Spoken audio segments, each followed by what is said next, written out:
I'm a medical oncology trainee and I'm halfway through my training. Medicine is my second career. I was born in Southland, and when I was little my family moved to Auckland where I grew up.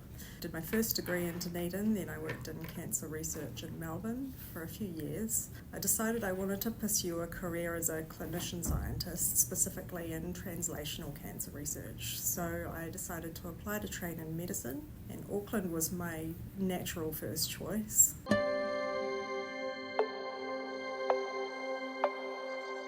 I have family in Auckland, but it was an excellent choice for me anyway because the lifestyle here is great. There's plenty to do in any season. It's a great central location to travel overseas from. There are multiple hospitals to train in and work in, and there's a great balance of high quality training, good access to resources, but we also have our challenges as a health system in a smaller economy. There are challenges with healthcare access and equity, and we have a more sparsely populated city compared to some of the larger cities around the world. These challenges are actually a really important part of our training. These challenges provide the building blocks for trainees in Auckland to develop a flexible and robust skill set that allows us to be more effective clinicians for our patients and to cater better to their diverse needs. On a personal level, I also was wanting to start a family when I was making the decision about where to train, and Auckland looked like, and has definitely turned out to be, a great place to raise my kids with excellent public schools and a really fun lifestyle for kids.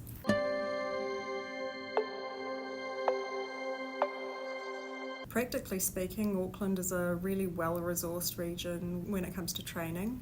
As a junior doctor, there's an excellent weekly teaching series, which is protected teaching time, and the importance of this has been respected by my seniors and my personal experience. We have excellent supervision, and I've been lucky to work with some world-class physicians with a strong interest in teaching. Educational oversight and supervision are also readily available, and it's a key part of our learning and development throughout all levels of training.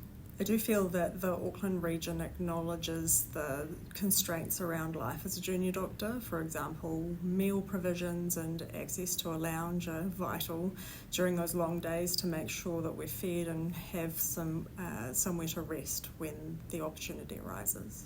We have really good teaching sessions for college exam preparation, and senior doctors provide plenty of teaching opportunities and are often very engaged in helping us to prepare. Looking outside of the institutional level, I found that the environment at the junior doctor level is really collegial.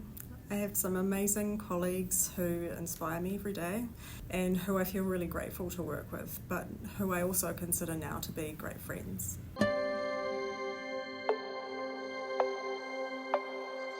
Medical oncology was a natural choice for me, having gone to medical school with the purpose of training in this area.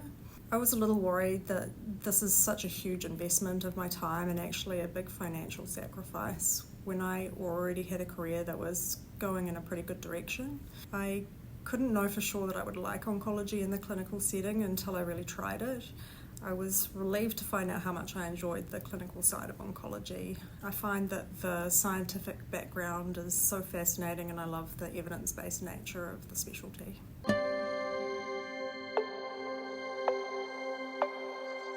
There are excellent opportunities for travel, and many of our senior colleagues have other interests that they pursue, such as research, both clinical and preclinical, teaching and advocacy. One of the most exciting aspects of medical oncology is that it's such a rapidly evolving field.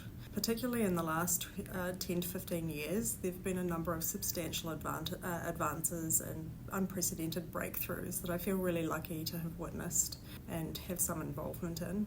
These are exciting academically, but in our clinics we actually have the privilege to witness the fruits of these labours. We see some patients enjoying a far better quality of life and a degree of longevity that wasn't really anticipated, and that makes me feel really hopeful for the future for our patients. When I tell people that I'm training in oncology, the response is usually that it must be really sad and depressing. There are certainly some tough moments, but I find that my patients are often so inspiring in the way that they navigate these enormous challenges and walk through the toughest path of their lives, often with such mana and grace. I learn from my patients every day, and I feel really lucky and honoured that I'm able to walk alongside them as they face these challenges. On a personal level, I also have some personal experience with cancer.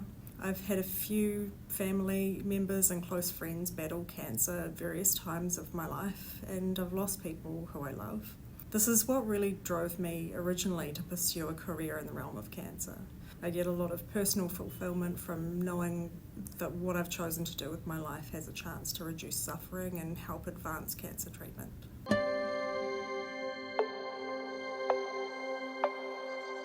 I would really encourage doctors from all walks of life to get involved and give oncology a try, even for doctors who aren't considering this as a career itself. No matter what area of medicine or surgery you practice in, you'll frequently come across patients who are having cancer treatment. Our treatments are so varied and there have been so many advances that you'll be doing your patients a huge favour by getting to understand oncology better. For those looking for a possible career in medical oncology, I would say to get involved early. We have a large group of senior oncologists, all of whom I've found really approachable, and many of whom have a big interest in teaching and championing young doctors to pursue a career in this field. Get in touch with a local oncologist and find out about spending some time in our clinics and seeing what it's all about.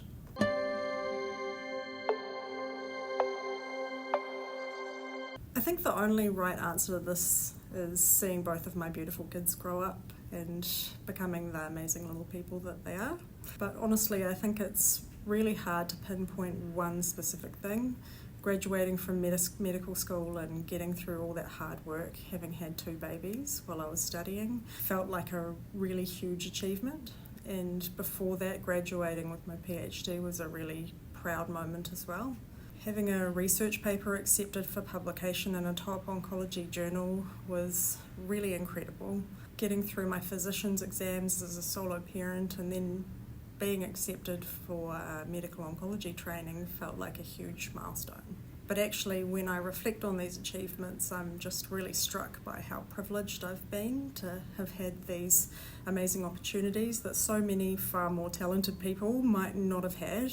And I feel like these achievements don't really belong to me personally, but to my family, whānau, seniors, colleagues and mentors who have given so much help and support to me, and without whom I quite literally couldn't have achieved any of these things.